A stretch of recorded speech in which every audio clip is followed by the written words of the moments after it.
Hi hello ನಮಸ್ಕಾರ, welcome to mechanical tech Kannada. ಇವತ್ತಿನ ವಿಡಿಯೋದಲ್ಲಿ ನಾನು ನಿಮಗೆ ಸ್ಪ್ಲೆಂಡರ್ ಅಥವಾ ಯಾವುದೇ ಬೈಕಿಗೆ ಡಿಸ್ಕ್ ಸೆಟಪ್ ಆಲ್ಟ್ರೇಷನನ್ನು ಯಾವ ರೀತಿ ಮಾಡ್ಬೋದು ಅಂತ ತೋರಿಸ್ತಾ ಹೋಗ್ತೇನೆ.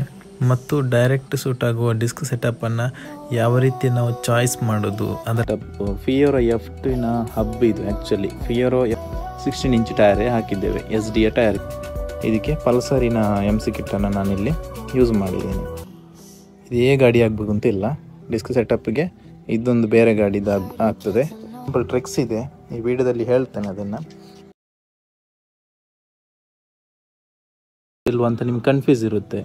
ಪಲ್ಸರಲ್ಲಿ ಆಲ್ಮೋಸ್ಟ್ ಹೆಚ್ಚಿನವರು ಪಲ್ಸರ್ ಇದನ್ನು ಚೂಸ್ ಮಾಡ್ತಾರೆ, ಮತ್ತು ಪಲ್ಸರಿದ್ದು ತುಂಬ ಈಸಿಯಾಗಿ ಸಿಗುವಂತಹ ಡಿಸ್ಕ್ ಸೆಟಪ್ ಆಗಿರ್ತದೆ. ಸೊ ಬಟ್ ಕನ್ಫ್ಯೂಸ್ ಏನಪ್ಪ ಅಂತ ಹೇಳಿದರೆ, ಅದ್ರಲ್ಲಿ ಟೈಪ್ 1 ಡೈರೆಕ್ಟ್ ಸೂಟ್ ಆಗುತ್ತೆ, ಟೈಪ್ 2 ಎಲ್ಲ ಡೈರೆಕ್ಟ್ ಸೂಟ್ ಆಗಲ್ಲ. ಟೈಪ್ 2 ನಾವು ಸೆಟ್ ಮಾಡಬೇಕಿದ್ರೆ ಇದಕ್ಕೆ ಟಿ ಸ್ಟಂಪ್ ಅಂತ ಹೇಳ್ತಾರೆ, ಸ್ಪ್ಲೆಂಡರಲ್ಲಿ ಬರುವಂಥದ್ದು. ಇಲ್ಲಿಗೆ ನಾವು ಫೋರ್ಕಿನ ರಾಡ್ ಇಲ್ಲಿಗೆ ಇನ್ಸರ್ಟ್ ಆಗ್ತದೆ. ಸೊ ಇದಕ್ಕೆ ಅದು ಡೈರೆಕ್ಟಾಗಿ ಸೆಟ್ ಆಗಲ್ಲ. ಸೊ ಅಲ್ಲಿ ಅಷ್ಟೇ ಅದೇ ಪ್ರಾಬ್ಲಮ್ ಇರುವಂಥದ್ದು. ಸೊ ನಮಗಾಗ ಏನು ಮಾಡಬೇಕಂತ ಹೇಳಿದರೆ, ಇದು ನೋಡಿ ಟಿ ಸ್ಟಂಪ್, ಇದು ಎಕ್ಸ್ಟ್ರಾ ಒಂದು ಟಿ ಸ್ಟಂಪ್ ನಿಮಗೆ ಎಕ್ಸ್ಪ್ಲೇನ್ ಮಾಡಲಿಕ್ಕೋಸ್ಕರ. ಇದಕ್ಕೆ ಡೈರೆಕ್ಟ್ ಸೆಟ್ ಆಗಲ್ಲ. ಆಗ ಟೈಪ್ 2 ಎಲ್ಲ ನಮಗೆ ಸಿಕ್ಕಿದೆ. ನಮಗೆ ಆಲ್ಮೋಸ್ಟ್ ಹೆಚ್ಚಾಗಿ ಇಲ್ಲೆಲ್ಲ ಸಿಗುವ ಒಂದು ಟೈಪ್ 2 ಜಾಸ್ತಿ ಸಿಗ್ತಾ ಇದೆ. ಸೊ ಸೆಟ್ ಆಗಲ್ಲ ಅಂತ ಹೇಳಿದರೆ ಇಲ್ಲಿ ನಾವು ಲೇತಿಗೆ ಕೊಟ್ಟು ಇದನ್ನು ಗ್ರೈಂಡ್ ಮಾಡಿಸಿ ಈ ಹೋಲನ್ನು ಸ್ವಲ್ಪ ದೊಡ್ಡದು ಮಾಡಬೇಕು. ಅಂದರೆ ಈ ರಾಡ್ ಅದಕ್ಕೆ ಸರಿಯಾಗಿ ಇನ್ಸರ್ಟ್ ಆಗೋ ಥರ ಮಾಡಬೇಕು. ಬಟ್ ಇಲ್ಲಿ ನೋಡ್ಬೋದು ನೀವು, ಇಲ್ಲಿ ಆಲ್ರೆಡಿ ಎಷ್ಟು ದಪ್ಪ ಇದೆ ಅಂತ ನೀವೇ ನೋಡಿ. ಇದೊಂದು ಅರೌಂಡ್ ಒಂದು 3 mm ದಪ್ಪ ಇರ್ಬೋದು. ಈ 3 mm ದಪ್ಪವನ್ನು 1 mm ಇಲ್ಲಿ ನಾವು ಗ್ರೈಂಡ್ ಮಾಡಿ ತೆಗೆದ್ರೆ ಇನ್ನು ಇದಕ್ಕೆ ಏನು ಸ್ಟ್ರೆಂತ್ ಇದೆ, ಇದರ ಸ್ಟ್ರೆಂತ್ ಹೋಗುತ್ತಲ್ಲ. ಸೊ ಅದರಿಂದ ನಮಗೆ ಡೈರೆಕ್ಟ್ ಸೆಟ್ ಆಗುವಂಥ ಡಿಸ್ಕ್ ಸೆಟಪ್ ಸಿಕ್ಕಿದರೆ ತುಂಬಾ ಒಳ್ಳೆಯದು. ಸೊ ನಾವು ಅದನ್ನು ಟೆಸ್ಟ್ ಮಾಡೋದು ಹೇಗೆ, ನನಗೆ ಡೈರೆಕ್ಟ್ ಸೆಟ್ ಆಗುತ್ತೋ ಇಲ್ವೋ ಅಂತ. ಅದಕ್ಕೆ ಸಿಂಪಲಾಗಿ ನಿಮಗೆ ಟ್ರಿಕ್ಸ್ ಹೇಳ್ತೇನೆ. ಇದು ನೋಡಿ ಸ್ಪ್ಲೆಂಡರಲ್ಲಿ ಬಂದಿರುವಂಥ ಸ್ಟಾಕ್, ಇದು ಯಾವುದು ಒರಿಜಿನಲ್ ಸಾಕ್ ಅಬ್ಸರ್ವ್ ಬಂದಿರ್ತದೆ. ಸೊ ಅದರ ಫೋರ್ಕ್ ರಾಡ್ ಅಂತ ಹೇಳೋದು, ಇದಕ್ಕೆ ಫೋರ್ಕ್ ಟ್ಯೂಬ್ ಅಂತಲೂ ಹೇಳ್ತಾರೆ. ಇದು ಸ್ಪ್ಲೆಂಡರ್ಗೆ ಡೈರೆಕ್ಟ್ ಸೆಟ್ ಆಗುತ್ತೆ. ಕನ್ಫ್ಯೂಸ್ ಇದ್ದರೆ ನೋಡ್ಕೊಳ್ಳಿ. ನೋಡಿ ಡೈರೆಕ್ಟ್ ಸೆಟ್ ಆಯ್ತಲ್ಲ. ಸೊ ಇಷ್ಟೇ ದಪ್ಪದು ನಮಗೆ ರಾಡ್ ಇರುವಂಥ ಡಿಸ್ಕ್ ಸೆಟಪ್ ಸಿಕ್ಕಿದರೆ ಇದಕ್ಕೆ ನಮಗೆ ಡೈರೆಕ್ಟ್ ಸೂಟ್ ಆಗುತ್ತೆ. ಯಾವುದೇ ರೀತಿಯ ಲೇತ್ ವರ್ಕ್ ಎಲ್ಲ ಮಾಡಬೇಕು ಅಂತ ಮಾಡುವ ಅವಶ್ಯಕತೆ ಇರುವುದಿಲ್ಲ. ಬಟ್ ನಾವು ಅದನ್ನು ಅಳತೆ ಮಾಡೋದು ಹೇಗೆ, ನಾವೀಗ ಸ್ಕ್ರ್ಯಾಪಿಗೆ ಹೋದಾಗ ನಮಗೆ ನಾವು ಹೋಗೋದೇ ಬೈಕಲ್ಲಾದ ಕಾರಣ ನಮಗೆ ಅದನ್ನು ಕಣ್ಣಿನಲ್ಲಿ ನಾರ್ಮಲಾಗಿ ನೋಡಿದರೆ ಅದು ಗೊತ್ತಾಗಲ್ಲ, ಏನು ಡಿಫರೆನ್ಸ್ ಇರಲ್ಲ. ಸ್ವಲ್ಪನೇ ಇದಕ್ಕಿಂತ ದಪ್ಪ ಇರುತ್ತೆ ಅಷ್ಟೇ. ನಾವು ಪಲ್ಸರ್ ಟೈಪ್ 2 ಹೇಳಿದಲ್ಲ, ಇದಕ್ಕಿಂತ ಸ್ವಲ್ಪ ದಪ್ಪ, ಅದು ಬರೀ ಕಣ್ಣಿಗೆ ನಿಮ್ಗೆ ಗೊತ್ತೇ ಆಗಲ್ಲ. ನೋಡುವಾಗ ನಮಗೆ ಸೆಟ್ ಆಗುತ್ತೆ ಅಂತೆಲ್ಲ ಅನಿಸುತ್ತೆ, ಬಟ್ ಆ್ಯಕ್ಚುಲಿ ಇಲ್ಲಿ ತಂದು ನೋಡುವಾಗ ಅದು ಸೆಟ್ ಆಗಲ್ಲ. ಇದು ಸ್ಪ್ಲೆಂಡರ್, ಇದು ರಾಡ್ ಆಗಿರ್ತದೆ. ಸೊ ಇಷ್ಟೇ ದಪ್ಪದ ನಮಗೆ ಸಿಕ್ಕಿದೆ ಸೆಟ್ ಆಗುತ್ತೆ ಅಂತ ನಿಮಗೆ ಗೊತ್ತು. ಸೊ ಅದನ್ನು ನಾವು ಸಿಂಪಲಾಗಿ ಸ್ಕ್ರ್ಯಾಪಿಗೆಲ್ಲ ಹೋಗಿ ಹುಡುಕುವಾಗ ಇಂಥ ಒಂದು ಟೇಪ್ ತಗೊಳ್ಳಿ. ಟೇಪ್ ತಗೊಂಡು ಇದರ ಮೆಜರ್ಮೆಂಟ್ ಎಷ್ಟಿದೆ ಅಂತ ನಾವು ನೋಡಬೇಕು. ಫಸ್ಟಿಗೆ ನೋಡುವಾಗ ಕೂಡ ಅದಕ್ಕೊಂದು ಪ್ರೊಸೀಜರ್ ಇದೆ. ಸಿಕ್ಕಾಪಟ್ಟೆ ನೀವು ಹಿಡ್ಕೊಂಡು ಹೋದರೆ ಅದೇನು 1 mm ಗ್ಯಾಪ್ ಅಂದ್ರೂ ಕೂಡ ನಮಗೆ ಸೆಟ್ ಆಗಲ್ಲ. ಈ ಥರ ಅಲ್ಲ,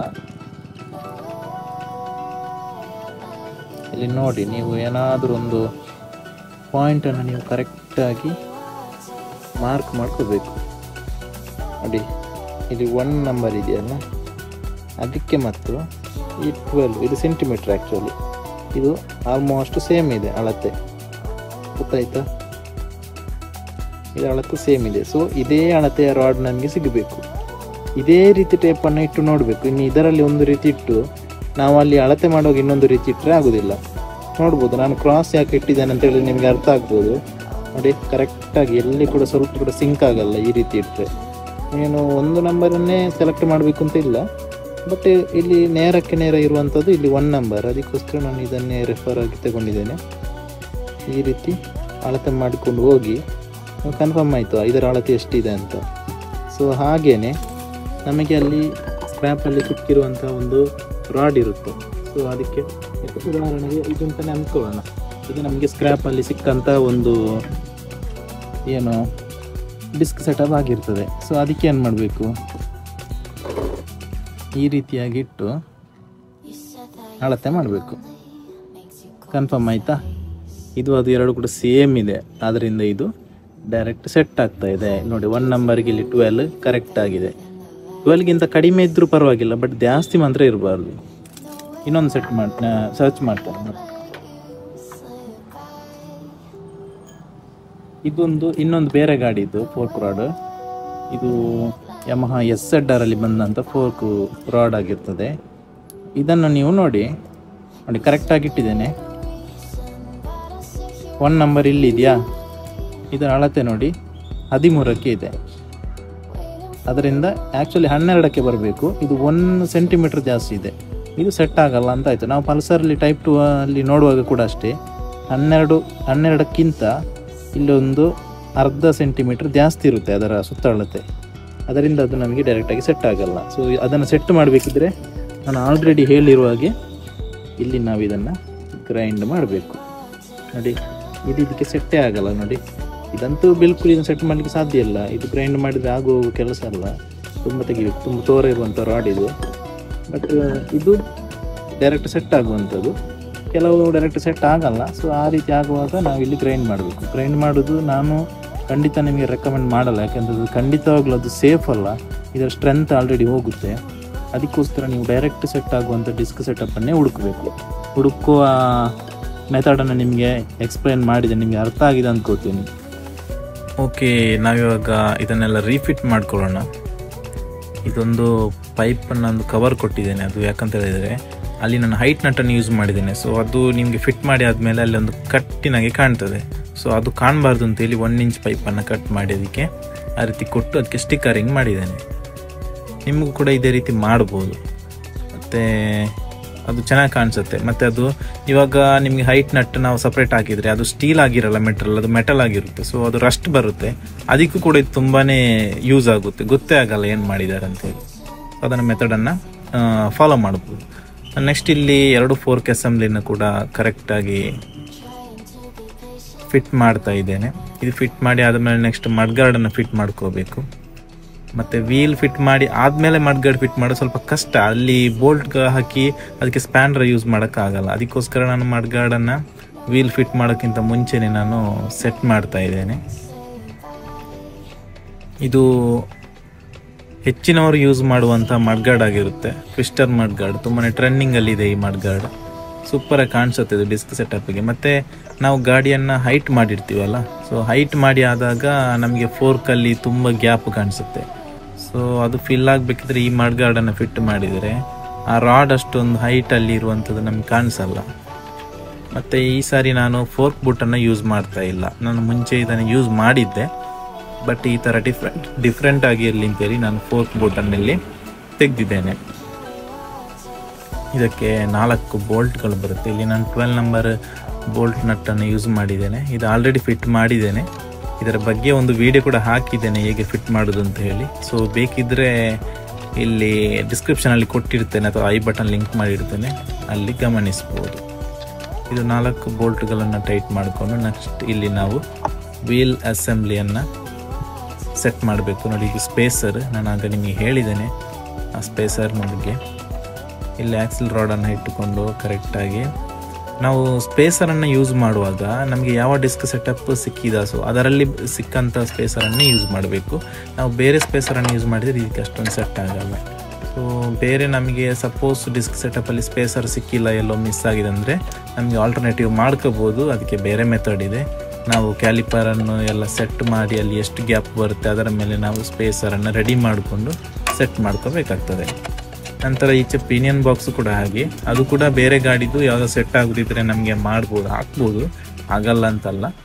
ಬಟ್ ಅದರಲ್ಲಿ ಬಂದಿರುವಂಥ ಒರಿಜಿನಲ್ ಯಾವುದಿದೆಯಾ ಸೊ ಅದನ್ನೇ ನಮಗೆ ಸೆಟ್ ಮಾಡಿದರೆ ನಮಗೆ ವರ್ಕಲ್ಲಿ ಕಂಪ್ಲೀಟ್ ಆಗಿರ್ತದೆ. ಫ್ರೆಂಡ್ಸ್, ಈಗ ನಿಮಗೆ ಗೊತ್ತಾಗಿರ್ಬೋದು ನಾನಾಗ ಸ್ಪೇಸರ್ ಬೇಕು ಅಂತ ಹೇಳಿದೆಲ್ಲ, ಅದು ಯಾಕೆ ಅಂತ. ಈಗ ನೋಡಿ, ಈಗ ನಾವು ಸ್ಪೇಸರನ್ನು ಫಿಕ್ಸ್ ಮಾಡ್ತೀವಿ.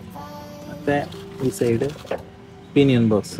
ನಾವು ಮೀಟ್ರ್ ರನ್ನಿಂಗ್ ಆಗಲಿಲ್ಲ ಅಂದರೂ ಕೂಡ, ನಮಗೆ ಮೀಟ್ರ್ ಬೇಡ ಅಂದರೂ ಕೂಡ ಈ ಪಿನಿಯನ್ ಬಾಕ್ಸನ್ನು ನಾವು ಇಲ್ಲಿ ಹಾಕಲೇಬೇಕು. ಯಾಕಂತ ಹೇಳಿದರೆ ಈ ಗ್ಯಾಪ್ ಇದೆಲ್ಲ ಇದು ಫಿಲ್ ಆಗಬೇಕು. ಇದನ್ನು ಹಾಕಲಿಲ್ಲದ್ರೆ ಇಲ್ಲಿ ಆಕ್ಸಿಲ್ ರಾಡ್ ಇಲ್ಲಿ ಕಾಣಿಸ್ತಾ ಇರ್ತದೆ.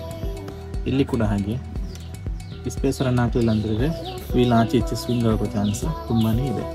ಸೊ ಈ ಸ್ಪೇಸರನ್ನು ಹಾಕಿಲ್ಲ ಅಂದರೆ ಇಲ್ಲಿಗೆ ನಾವು ಕ್ಯಾಲಿಪರ್ನ ಸೆಟ್ ಮಾಡೋಕ್ಕಾಗಲ್ಲ. ಅದಕ್ಕೋಸ್ಕರ ಈ ಸ್ಪೇಸರ್ ಕೂಡ ನಮಗೆ ಬೇಕಾಗ್ತದೆ. ಸಪೋಸ್ ಇದು ಸಿಗಲಿಲ್ಲ ಅಂದರೆ ನಮಗೆ ಆಲ್ಟರ್ನೇಟಿವ್ ಮಾಡ್ಕೋಬೋದು, ಬಟ್ ಅದರಲ್ಲೇ ಇದ್ದಂಥ ಸ್ಪೇಸರ್ ಸಿಕ್ಕಿದೆ ನಮಗೆ ತುಂಬಾ ಒಳ್ಳೆಯದು.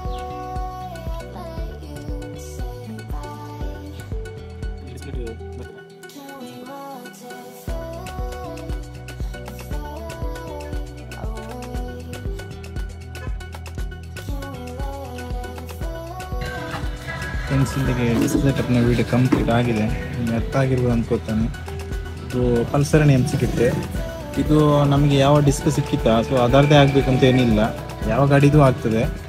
ನಮಗೆ ಈ ಹ್ಯಾಂಡ್ಲಿಗೆ ಅದು ಸೆಟ್ ಆದರೆ ಆಯಿತು ಅಷ್ಟೇ. ಇದು ಯಾವ ಗಾಡಿದು ಆಗ್ತದೆ ಆಪ್ರೇಟ್ ಮಾಡಲಿಕ್ಕೆ. ಮತ್ತು ಇಲ್ಲಿಂದ ಲಾಂಗ್ ಹೋಸ್ ಹಾಕಿದ್ದೇನೆ, ಯಾಕಂದರೆ 3 ಇಂಚ್ ಹೈಟ್ ಆಗಿದೆ ಗಾಡಿ, ಅದಕ್ಕೋಸ್ಕರ. ನಾರ್ಮಲ್ ಹೋಸ್ ಹಾಕಿದರೆ ತುಂಬ ಶಾರ್ಟ್ ಬರ್ತದೆ. ನಂತರ ನಿಮಗೆ ಆಲ್ರೆಡಿ ಇದು ಗೊತ್ತು, F2 ಡಿಸ್ಕ್ ಸೆಟಪ್ ಅಂತ ಎಲ್ಲ ಎಕ್ಸ್ಪ್ಲೈನ್ ಮಾಡಿದ್ದೀನಿ. ವಿಡಿಯೋನ ಎಲ್ಲೇ ಸ್ಕಿಪ್ ಮಾಡಬೇಡಿ, ಕರೆಕ್ಟಾಗಿ ನೋಡಿ, ಕಂಪ್ಲೀಟ್ ಅರ್ಥ ಆಗುತ್ತೆ.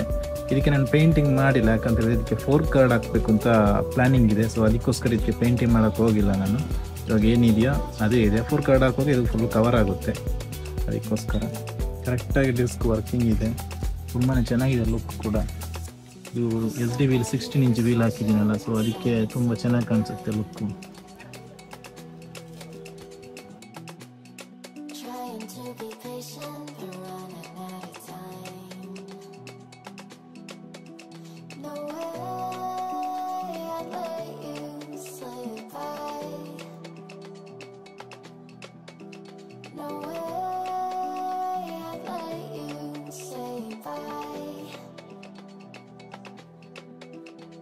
You set the rain on me, and I just wanna understand.